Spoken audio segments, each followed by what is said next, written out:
की कृपालुता। लेकिन करके तो देखो, अकड़ते मकड़ते ऐंठते हो, पता नहीं जबरदस्ती क्यों कर रहे हो इस तरह से, है? अहिल्या जी ने अपने दोष स्वीकार कर लिए। समझ रहे हैं ना, कथा से शिक्षा लो। सभी से कह रहा हूं समान रूप से, क्योंकि ये मानस के जो चरित्र हैं ये प्रेरणादायी हैं, इनसे प्रेरणा मिलती है। इसलिए प्रेरक प्रसंगों को जरूर सुनना चाहिए और कहने वालों को कहना भी चाहिए। प्रेरक प्रसंगों को, ये प्रेरक प्रसंग है।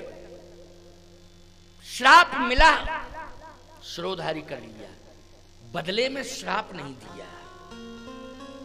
नहीं तो वो भी तपस्विनी थी, ऐसी बात नहीं, वो भी श्राप दे देती, दे सकती थी। ब्रह्मा की बेटी है, तपस्या की है उसने, लेकिन श्राप नहीं दिया।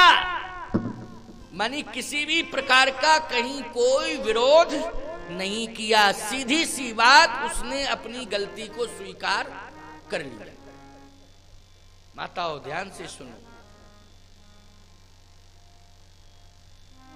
परिवार में रहती हो, बहुत सारे परिवारी जन हैं, तुम्हारी सास भी रहती है, तुम्हारी जिठानी रहती है, अथवा तुम जिठानी हो तो देवरानी रहती है, और भी तमाम संबंधित महिलाएं रहती हैं।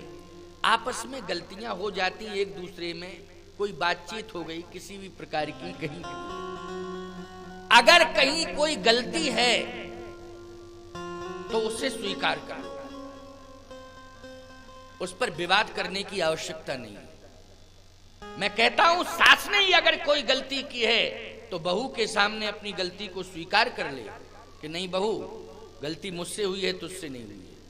और बहू से यदि कोई गलती हो जाए तो कह दे माताजी हमसे भूल हो गई।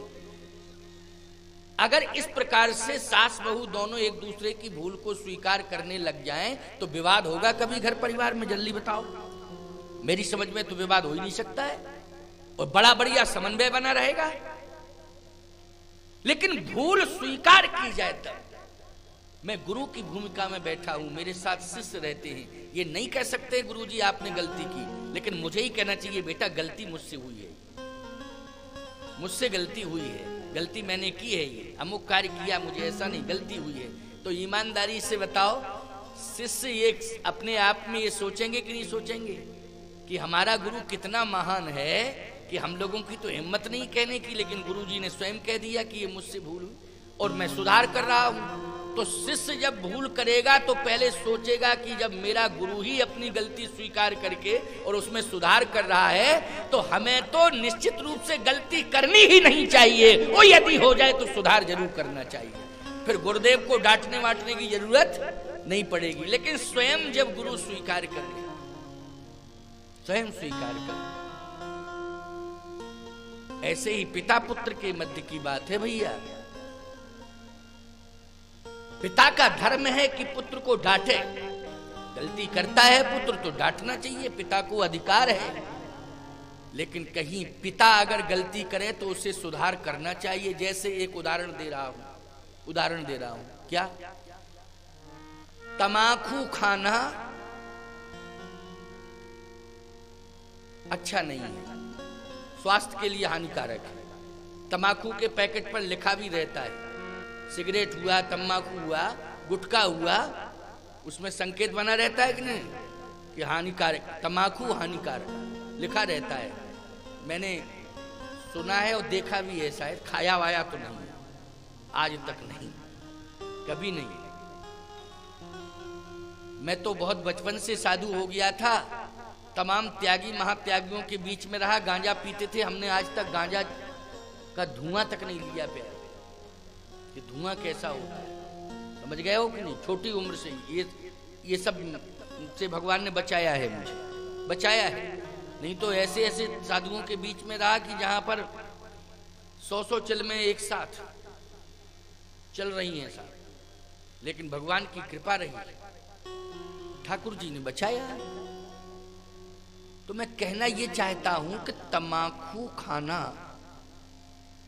अच्छा नहीं है, स्वास्थ्य के लिए हानिकारक है। लेकिन बाप की आदत है तंबाकू खाने की और बेटे ने तमाकू खाई तो बाप रोकता है तुमने तमाकू क्यों खाई, तमाकू तुम्हें खाना नहीं चाहिए।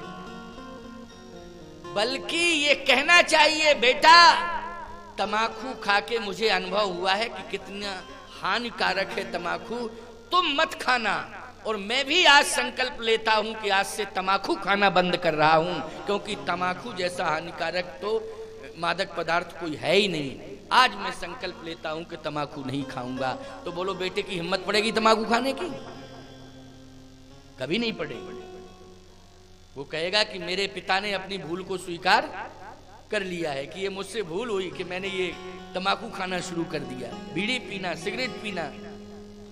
और पीना तो पीना, फिर बहुत पीने के क्रम में तमाम आते। लेकिन पुराने समय में कुछ लोग बीड़ी पीते थे तो बच्चों को देख लेते थे तो बीड़ी बंद कर देते थे पीना, बुझा देते थे। क्यों? पहले अरे कोई देख ना ले। अब तो बीड़ी, बिंडल, सिगरेट, तमाकू मंगवाते हैं कि जाओ दुकान से लेके आओ, छोटे बच्चों से। कितनी बड़ी भूल कर रहे हो, बहुत बड़ी भूल हो रही है। स्वयं तुम नुकसान में जा रहे हो और अपनी भावी पीढ़ी को भी नुकसान से जोड़ रहे हो, बीमारियों से जोड़ रहे हो। इसलिए दोषों से बचने की कोशिश करो, और यदि आ जाए तो स्वीकार कर लो और प्रार्थना